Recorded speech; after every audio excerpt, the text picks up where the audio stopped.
어제부터 미국의 상호 관세 25% 부과가 시작되면서 걱정이 컸는데 오늘 새벽 미국 트럼프 대통령의 90일 유예 발표로 그나마 한숨을 돌렸습니다. 일단 10% 상호 관세는 유지되기 때문에 앞으로의 협상이 정말 중요해졌습니다. 다행히 지난 화요일 한덕수 대통령 권한대행과 미국 트럼프 대통령 간 첫 정상 전화통화가 성공적으로 이루어졌습니다. 28분간 통화 이후 트럼프 대통령은 한국과 일본을 우선 협상 대상으로 언급했고 긴밀한 동맹이자 교역 파트너를 우선시하고 있다는 입장을 내놓았습니다. 양국 정상 간 직접 소통을 통해 통상 외교의 돌파구를 마련했다는 점에서 한덕수 권한대행의 대응이 매우 효과적이고 적절했다고 평가합니다. 그간 대통령 탄핵 사태로 우리의 대응이 다소 늦을 수밖에 없었고 민주당이 권한대행까지 억지 탄핵하는 바람에 더 늦어졌는데 지금부터라도 부지런히 전략적으로 움직여야 할 것입니다. 한국과 미국은 단순한 교역 상대국이 아닙니다. 양국이 산업구조적으로 맞물려 있는 진짜 동맹국이며 조선, 에너지, 원자력 등의 핵심 산업에서 상호 보완적 역할을 하는 운명 공동체라고 할 수 있습니다. 이런 점들을 미국 정치권과 조야에 강력하게 설명하고 설득해야 합니다. 통상교섭본부장을 비롯한 정부 고위급 인사들이 협상을 벌이고 있지만 이것만으로는 힘에 부칠 수밖에 없습니다.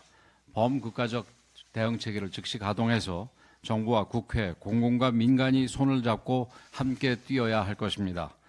또한 수출기업에 힘을 보태고 내수 시장을 살리기 위해 정책적 마중물도 조속히 투입해야 합니다. 정부가 추진 중인 추경안에는 산불 피해 복구와 민생 회복뿐만이 아니라 통상 환경 변화에 대처하기 위한 예산도 포함되어 있습니다. 그러나 이처럼 심각한 위기 국면에도 국회는 제 역할을 하지 못하고 있습니다. 시급한 현안을 풀기 위한 국회의장과 양당 원내대표회 등은 우원식 의장의 개헌 제안에 대한 민주당의 목리로 무산되고 말았습니다.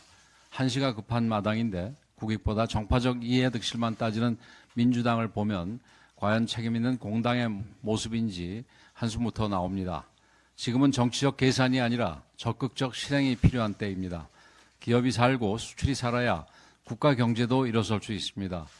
복합적 총체적 위기 앞에 정치권이 한 목소리를 내야 합니다. 민주당이 주판을 튕기며 국익을 가로막겠다면 우리가 먼저 길을 열겠습니다. 국민의 힘이 국민의 삶을 지키고 국익을 보호하겠습니다. 정부와 협력하여 조속히 추경을 추진하고 외교, 통상, 산업, 재정 전반에서 정치적 책임을 다하겠습니다.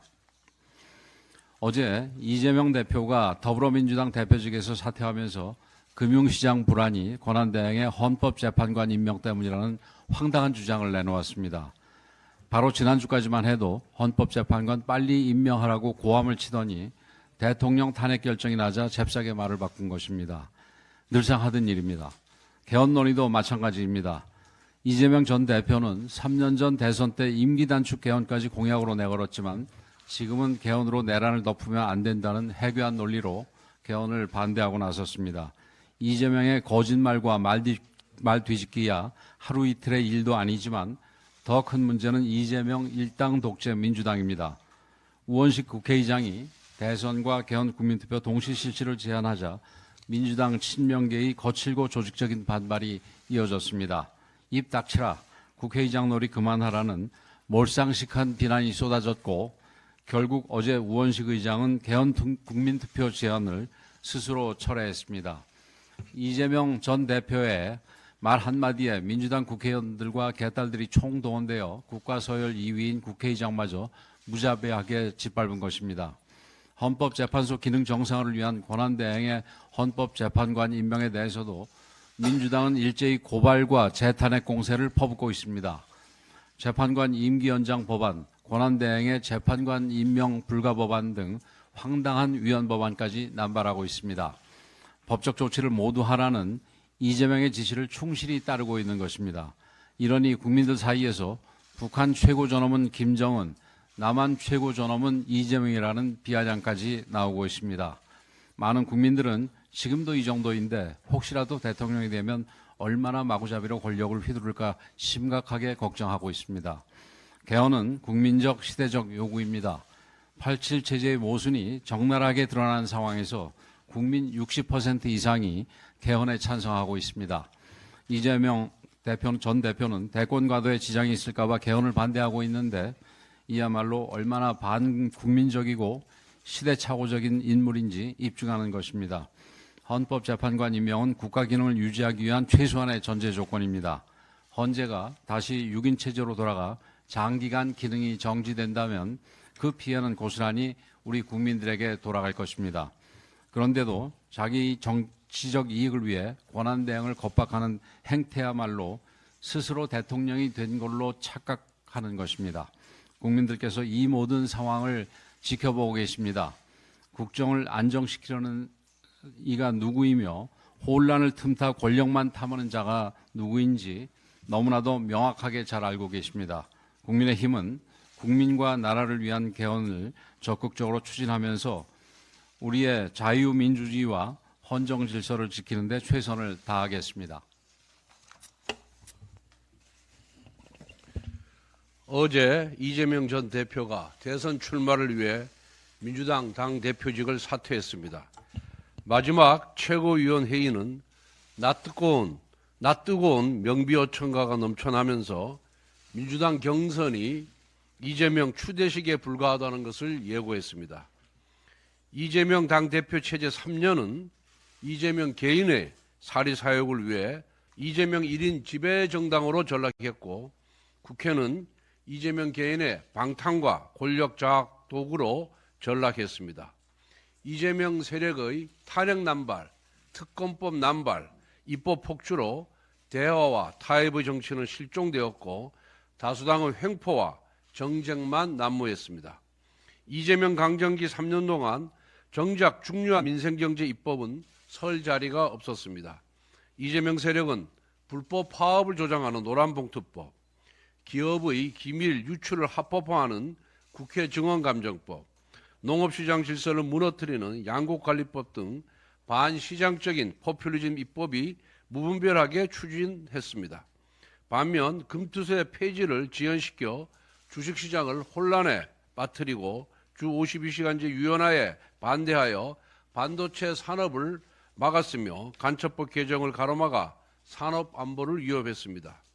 이재명 수사검사들에게 탄핵과 청문회로 보복을 가하는 등 8개 사건 12개 혐의 5개 재판의 범죄 리스크를 덮기 위해 온갖 수단과 방법을 가리지 않았고 이사불명, 폐문부재 등 온갖 괴이한 법 기술을 동원한 방탄전술로 법치주의를 농락했습니다. 미래를 알고 싶거든 지나온 과거를 보라고 했습니다. 민주당과 국회를 모두 본인의 사익과 권력 추구의 도구로 변질시킨 이재명 전 대표가 의회 권력을 넘어 국가 권력을 모두 장악하면 대한민국은 어찌 되겠습니까? 6월 3일 국민의힘은 위대한 국민과 함께 혼란과 파괴의 이재명 시대를 반드시 끝내겠습니다. 어제 우원식 국회의장이 대선과 개헌 국민투표를 동시에 진행하자는 제안을 불과 3일 만에 철회했습니다. 한덕수 권한대행 핑계를 댔지만 개헌과 헌법재판관 임명이 무슨 상관이 있겠습니까? 결국 개헌에 반대한다는 이재명 대표의 한마디에 우원식 의장이 초라하게 굴복한 것입니다. 한편 어제 이재명 대표는 대표직에서 사퇴하면서 한덕수 권한대행의 헌법재판관 임명을 저지하라는 특명을 내렸습니다. 그 한마디에 이재명 세력은 행정부 수반의 정당한 헌법재판관 임명 권한을 박탈하는 유언적인 소급 입법 법률을 법사위에서 날치기 통과시켰습니다. 동시에 오동훈 공수처장을 향해서는 윤석열 대통령, 한덕수 대행, 이완규 법제처장에 대한 구속을 강요했습니다. 입법부가 수사기관에게 불구속 수사의 원칙을 어기고 제멋대로 사람을 잡아넣으라고 압박한 것입니다. 대놓고 공포정치의 칼잡이가 될 것을 주문한 것입니다. 이처럼 이재명 세력은 벌써부터 점령군 행사를 하고 있습니다. 이재명 대표의 말 한마디면 국회의장이 소신을 꺾어버리고 유언적 악법이 법사위에서 초고속으로 통과하고 수사기관에게 한덕수 대행의 구속까지 강요합니다. 어제 있었던 이 세 가지 장면은 바로 이재명 전 대표를 정점으로 하는 독재의 피라미드를 상징적으로 보여주고 있습니다. 이재명 단 한 사람이 민주당에서 1인 독재를 하고 민주당은 의회에서 일당 독재를 하며 의회는 행정부와 사법부를 쥐고 흔드는 일극 독재 체제를 만들고 있습니다. 만약 하나 이재명이 대통령이 된다면 이와 같은 독재 체제가 완성됩니다. 이재명 전 대표가 개헌을 반대한 이유 역시 87 체제의 맹점을 집요하게 파고들어 본인에게 권력을 집중시키려는 속셈입니다. 과거 이재명 전 대표는 권력 행사는 잔인해야 한다고 공언한 바가 있습니다. 지난 총선 공천 과정을 보더라도 실제로 민주당 내 권력을 활용하여 반대파를 잔인하게 제거했습니다. 이제 국가 권력을 완전히 손에 쥔다면 독선과 보복의 칼을 잔인하게 휘두르며 대한민국을 분열과 내전의 구렁텅이로 몰아넣을 것이 불보듯 뻔합니다. 국민의힘이 반드시 막아내겠습니다. 이번 대선은 극한 대결과 국정 혼란으로 나아가는 이재명 세력이냐, 아니면 민생 안정과 국민 통합의 새로운 시대를 열어가는 국민의 힘이냐를 선택하는 선거입니다. 지금 이 시대의 그 어떤 가치도 민생 안정과 국민 통합을 우선할 수 없습니다. 국민의힘이 나라를 생각하고 미래를 걱정하는 모든 국민들과 힘을 모아서 안정과 통합의 대한민국을 만들어 나아가겠습니다.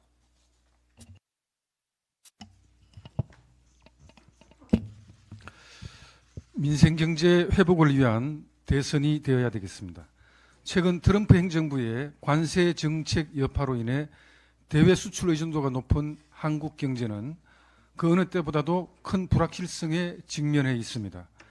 해외 주요 투자은행이 한국의 경제 성장률 전망치를 하향 조정하는 가운데 지난 8일 JP모건은 한국의 성장률 전망치를 기존 0.9%에서 0.7%로 일주일 만에 0.2포인트 하향 조정했습니다. 그러나 이처럼 엄중한 경제 상황 속에서도 민주당은 국론 분열과 정쟁에만 몰두하고 있습니다. 민주당은 연일 저주에 가까운 막말로 한덕수 대통령 권한대행을 공격하며 국정 운영에 발목을 잡고 있습니다. 이것도 모자라서 경제정책 컨트롤타워인 최상목 경제부총리에 대한 탄핵 소추안 조사 청문회도 강행하겠다고 합니다. 국민의힘은 이번 대통령 선거에서 민주당식의 정쟁과 비방 정치를 지향하고 경제는 국민의힘이라는 슬로건으로 오직 대한민국 경제 제도약에 중점을 둘 것입니다. 특히 한국 경제의 고질적인 문제로 지적되고 있는 내수경기 침체를 타개하기 위해 국민의힘은 구체적이고 실현 가능한 민생경제 활성화 청사진도 제시하겠습니다. 이를 위해서 국민의힘은 어제부터 정책위 의장, 정책위 부의장, 여의도 연구원장, 수도권 정책 개발을 담당하는 의원 등으로 대선 공약 기획단을 본격 가동하였습니다. 대선 공약 기획단은 경제는 국민의힘이라는 모토 아래 10대 핵심 공약을 포함한 국민의 대선 공약을 준비하고 있으며 대통령 후보가 선출된 직후 세부 내용을 국민 여러분께 발표드릴 예정입니다. 아울러 국민의힘은 당 홈페이지에 구글 독서를 활용하여 경제 톡톡, 민생 톡톡, 국민정책 제안 페이지를 운영할 예정입니다. 국민 여러분께서는 2025년에 대한민국에 꼭 필요한 정책과 공약을 국민의힘에 제안해 주십시오. 국민 여러분의 제안이 꼭 국민의힘의 공약이 됩니다. 국민 여러분의 많은 참여와 관심을 부탁드리겠습니다. 부모와 자식 세대가 함께 일하는 상생의 고용시장을 만들겠습니다. 지난 8일 한국은행은 초고령 사회와 고령층 계속 근로방안 보고서를 통해 연공형 임금체계와 고용 경직성을 전제로 한 획일적인 정년 연장의 위험성을 경고하고 정년 연장에 대한 유연하고 단계적인 접근의 필요성을 강조했습니다. 서울대 김대일 교수의 연구진에 따르면 임금체계 개편 없이 시행된 2016년도의 획일적인 정년 연장은 고령층 고용을 일부 늘렸으나 그 혜택이 주로 노조가 있는 기업, 대기업 중심으로 제한되었고 무엇보다 고령 근로자 1명이 증가할 때 청년 근로자 1명의 일자리가 감소한 것으로 분석됐습니다. 특히 2016년 정년 연장 이후 청년층 임금 근로자 고용률은 6.9%에서 상용직 고용률은 3.3% 각각 감소한 것으로 나타났습니다. 수정하겠습니다. 청년층 임금 근로자 고용률은 6.9%, 상용직 고용률은 3.3% 각각 감소한 것으로 나타났습니다. 이는 국민의힘이 꾸준히 우려해온 정년 연장 혜택의 편향성과 청년 고용 위축이 현실화된 결과입니다. 그럼에도 불구하고 초고령 사회에 진입한 우리나라 입장에서는 고령층 노후 생활 안정과 노하우 유지, 노동 공급 감소로 인한 성장 잠재력 저하 완화를 위해 고령층 인력의 적극적인 활용도 반드시 필요합니다. 보고서에 따르면 65세까지의 계속 근로가 안정적으로 정착될 경우 향후 10년간 우리 경제 성장률은 연간 0.1%씩 총 0.9%에서 1.4%까지 끌어올릴 수 있다는 분석도 나왔습니다. 결국 우리는 청년 일자리를 해치지 않으면서도 고령층의 계속 근로도 확대할 수 있는 절묘한 해법을 찾아야 합니다. 이에 국민의힘은 그간 획일적인 정년 연장의 부작용에 대하여 우려하고 단계적인 정년 연장, 정년 폐지, 퇴직 후 재고용, 임금 체계 개편 등 고령층 계속 근로 확대를 위한 다양한 방식을 검토해 왔습니다. 이번 한국은행 보고서를 통해 획일적인 정년 연장으로 인한 우려가 사실로 확인된 만큼 국민의힘은 부모와 자식 세대가 함께 양질의 일자리에서 일할 수 있도록 자율성과 유연성이 보장된 선택적 정년 연장 모델을 마련해 국민 여러분께 실효성 있는 대안으로 제시하겠습니다. 국민의힘은 말뿐인 획일적인 정년 연장이 아니라 지속 가능하고 실현 가능한 상생의 정년 연장을 만들어 가겠습니다.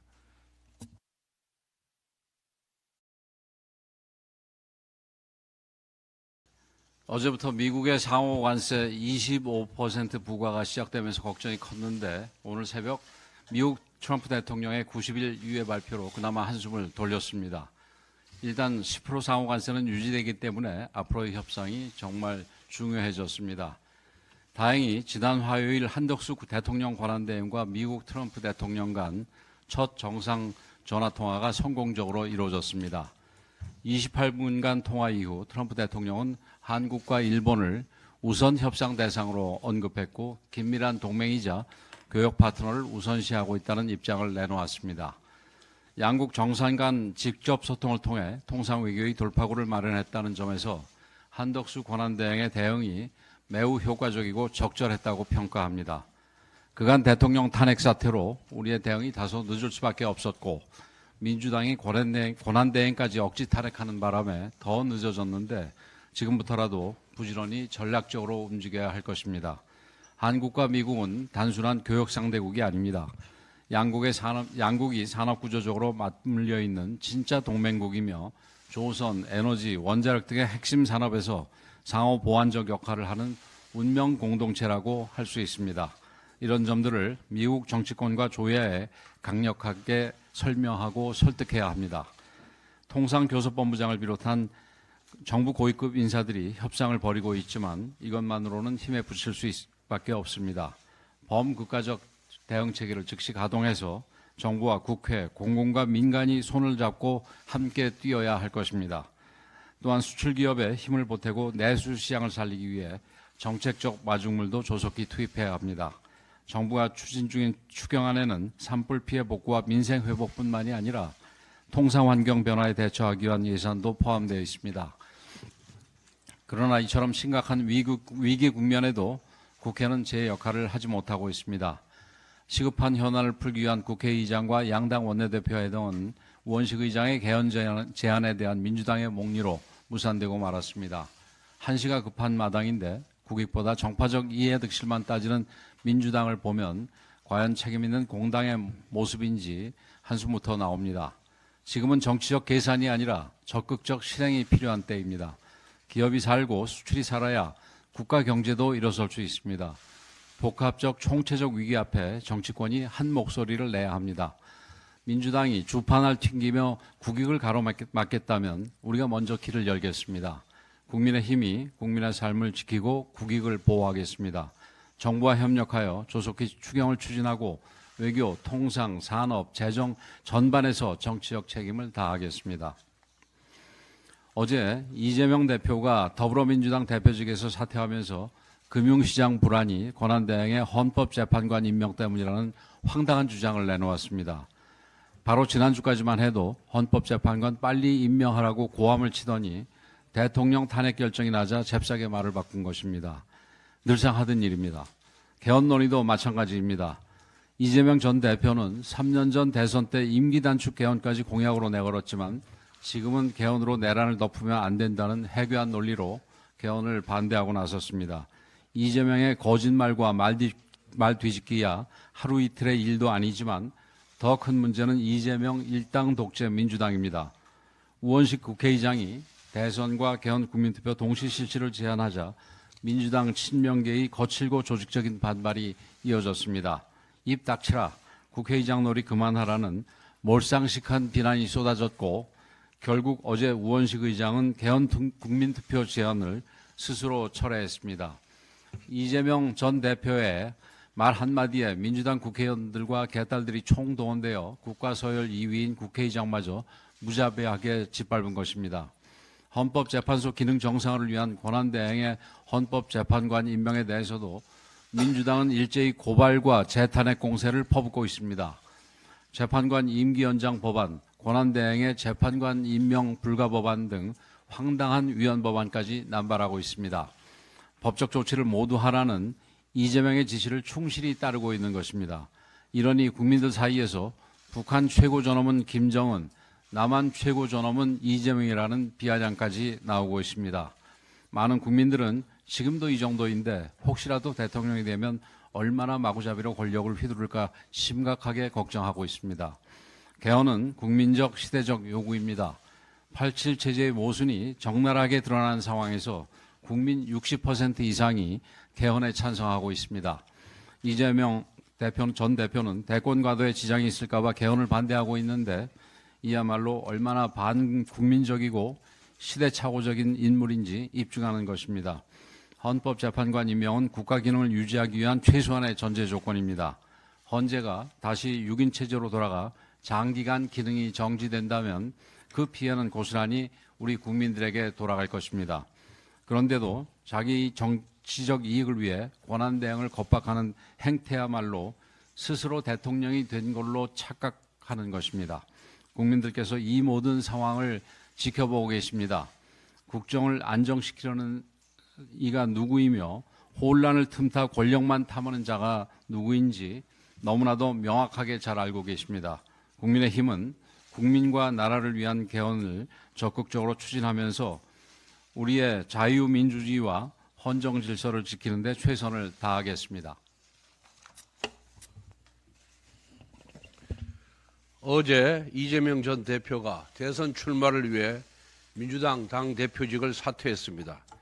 마지막 최고위원 회의는 낯뜨거운 명비어천가가 넘쳐나면서 민주당 경선이 이재명 추대식에 불과하다는 것을 예고했습니다. 이재명 당대표 체제 3년은 이재명 개인의 사리사욕을 위해 이재명 1인 지배정당으로 전락했고 국회는 이재명 개인의 방탄과 권력 장악 도구로 전락했습니다. 이재명 세력의 탄핵 남발, 특검법 남발, 입법 폭주로 대화와 타협의 정치는 실종되었고 다수당의 횡포와 정쟁만 난무했습니다. 이재명 강정기 3년 동안 정작 중요한 민생경제 입법은 설 자리가 없었습니다. 이재명 세력은 불법 파업을 조장하는 노란봉투법, 기업의 기밀 유출을 합법화하는 국회 증언감정법, 농업시장 질서를 무너뜨리는 양곡관리법 등 반시장적인 포퓰리즘 입법이 무분별하게 추진했습니다.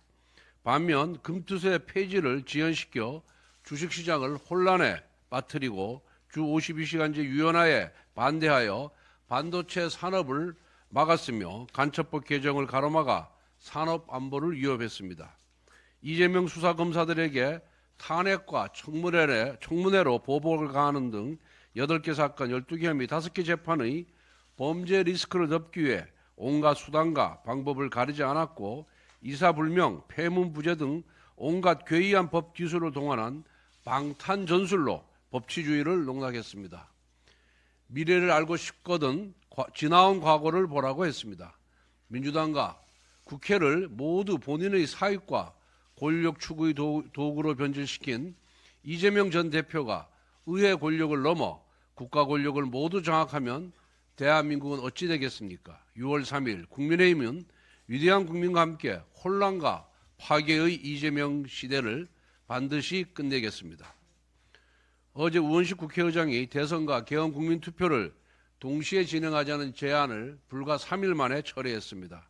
한덕수 권한대행 핑계를 댔지만 개헌과 헌법재판관 임명이 무슨 상관이 있겠습니까? 결국 개헌에 반대한다는 이재명 대표의 한마디에 우원식 의장이 초라하게 굴복한 것입니다. 한편 어제 이재명 대표는 대표직에서 사퇴하면서 한덕수 권한대행의 헌법재판관 임명을 저지하라는 특명을 내렸습니다. 그 한마디에 이재명 세력은 행정부 수반의 정당한 헌법재판관 임명 권한을 박탈하는 유언적인 소급 입법 법률을 법사위에서 날치기 통과시켰습니다. 동시에 오동훈 공수처장을 향해서는 윤석열 대통령, 한덕수 대행, 이완규 법제처장에 대한 구속을 강요했습니다. 입법부가 수사기관에게 불구속 수사의 원칙을 어기고 제멋대로 사람을 잡아넣으라고 압박한 것입니다. 대놓고 공포정치의 칼잡이가 될 것을 주문한 것입니다. 이처럼 이재명 세력은 벌써부터 점령군 행사를 하고 있습니다. 이재명 대표의 말 한마디면 국회의장이 소신을 꺾어버리고 유언적 악법이 법사위에서 초고속으로 통과하고 수사기관에게 한덕수 대행의 구속까지 강요합니다. 어제 있었던 이 세 가지 장면은 바로 이재명 전 대표를 정점으로 하는 독재의 피라미드를 상징적으로 보여주고 있습니다. 이재명 단 한 사람이 민주당에서 1인 독재를 하고 민주당은 의회에서 일당 독재를 하며 의회는 행정부와 사법부를 쥐고 흔드는 일극 독재 체제를 만들고 있습니다. 만약 하나 이재명이 대통령이 된다면 이와 같은 독재 체제가 완성됩니다. 이재명 전 대표가 개헌을 반대한 이유 역시 87 체제의 맹점을 집요하게 파고들어 본인에게 권력을 집중시키려는 속셈입니다. 과거 이재명 전 대표는 권력 행사는 잔인해야 한다고 공언한 바가 있습니다. 지난 총선 공천 과정을 보더라도 실제로 민주당 내 권력을 활용하여 반대파를 잔인하게 제거했습니다. 이제 국가 권력을 완전히 손에 쥔다면 독선과 보복의 칼을 잔인하게 휘두르며 대한민국을 분열과 내전의 구렁텅이로 몰아넣을 것이 불보듯 뻔합니다. 국민의힘이 반드시 막아내겠습니다. 이번 대선은 극한 대결과 국정 혼란으로 나아가는 이재명 세력이냐 아니면 민생 안정과 국민 통합의 새로운 시대를 열어가는 국민의 힘이냐를 선택하는 선거입니다. 지금 이 시대의 그 어떤 가치도 민생 안정과 국민 통합을 우선할 수 없습니다. 국민의힘이 나라를 생각하고 미래를 걱정하는 모든 국민들과 힘을 모아서 안정과 통합의 대한민국을 만들어 나아가겠습니다.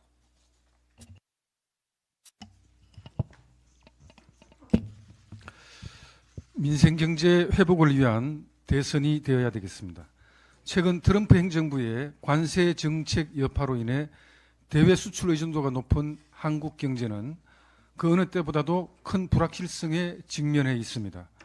해외 주요 투자은행이 한국의 경제 성장률 전망치를 하향 조정하는 가운데 지난 8일 JP모건은 한국의 성장률 전망치를 기존 0.9%에서 0.7%로 일주일 만에 0.2포인트 하향 조정했습니다.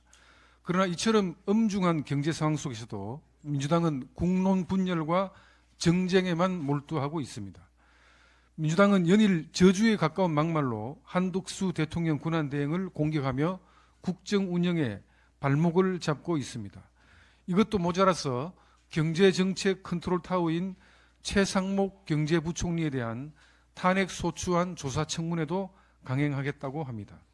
국민의힘은 이번 대통령 선거에서 민주당식의 정쟁과 비방 정치를 지향하고 경제는 국민의힘이라는 슬로건으로 오직 대한민국 경제 제도약에 중점을 둘 것입니다. 특히 한국 경제의 고질적인 문제로 지적되고 있는 내수경기 침체를 타개하기 위해 국민의힘은 구체적이고 실현 가능한 민생경제 활성화 청사진도 제시하겠습니다. 이를 위해서 국민의힘은 어제부터 정책위 의장, 정책위 부의장, 여의도 연구원장, 수도권 정책 개발을 담당하는 의원 등으로 대선 공약 기획단을 본격 가동하였습니다. 대선 공약 기획단은 경제는 국민의힘이라는 모토 아래 10대 핵심 공약을 포함한 국민의 대선 공약을 준비하고 있으며 대통령 후보가 선출된 직후 세부 내용을 국민 여러분께 발표드릴 예정입니다. 아울러 국민의힘은 당 홈페이지에 구글 독서를 활용하여 경제 톡톡, 민생 톡톡, 국민 정책 제안 페이지를 운영할 예정입니다. 국민 여러분께서는 2025년에 대한민국에 꼭 필요한 정책과 공약을 국민의힘에 제안해 주십시오. 국민 여러분의 제안이 꼭 국민의힘의 공약이 됩니다. 국민 여러분의 많은 참여와 관심을 부탁드리겠습니다. 부모와 자식 세대가 함께 일하는 상생의 고용시장을 만들겠습니다. 지난 8일 한국은행은 초고령 사회와 고령층 계속 근로방안 보고서를 통해 연공형 임금체계와 고용 경직성을 전제로 한 획일적인 정년 연장의 위험성을 경고하고 정년 연장에 대한 유연하고 단계적인 접근의 필요성을 강조했습니다. 서울대 김대일 교수의 연구진에 따르면 임금체계 개편 없이 시행된 2016년도의 획일적인 정년 연장은 고령층 고용을 일부 늘렸으나 그 혜택이 주로 노조가 있는 기업, 대기업 중심으로 제한되었고 무엇보다 고령 근로자 1명이 증가할 때 청년 근로자 1명의 일자리가 감소한 것으로 분석됐습니다. 특히 2016년 정년 연장 이후 청년층 임금 근로자 고용률은 6.9%에서 상용직 고용률은 3.3% 각각 감소한 것으로 나타났습니다. 수정하겠습니다. 청년층 임금 근로자 고용률은 6.9%, 상용직 고용률은 3.3% 각각 감소한 것으로 나타났습니다. 이는 국민의힘이 꾸준히 우려해온 정년 연장 혜택의 편향성과 청년 고용 위축이 현실화된 결과입니다. 그럼에도 불구하고 초고령 사회에 진입한 우리나라 입장에서는 고령층 노후 생활 안정과 노하우 유지, 노동 공급 감소로 인한 성장 잠재력 저하 완화를 위해 고령층 인력의 적극적인 활용도 반드시 필요합니다. 보고서에 따르면 65세까지의 계속 근로가 안정적으로 정착될 경우 향후 10년간 우리 경제 성장률은 연간 0.1%씩 총 0.9%에서 1.4%까지 끌어올릴 수 있다는 분석도 나왔습니다. 결국 우리는 청년 일자리를 해치지 않으면서도 고령층의 계속 근로도 확대할 수 있는 절묘한 해법을 찾아야 합니다. 이에 국민의힘은 그간 획일적인 정년 연장의 부작용에 대하여 우려하고 단계적인 정년 연장, 정년 폐지, 퇴직 후 재고용, 임금체계 개편 등 고령층 계속 근로 확대를 위한 다양한 방식을 검토해 왔습니다. 이번 한국은행 보고서를 통해 획일적인 정년 연장으로 인한 우려가 사실로 확인된 만큼 국민의힘은 부모와 자식 세대가 함께 양질의 일자리에서 일할 수 있도록 자율성과 유연성이 보장된 선택적 정년 연장 모델을 마련해 국민 여러분께 실효성 있는 대안으로 제시하겠습니다. 국민의힘은 말뿐인 획일적인 정년 연장이 아니라 지속 가능하고 실현 가능한 상생의 정년 연장을 만들어 가겠습니다.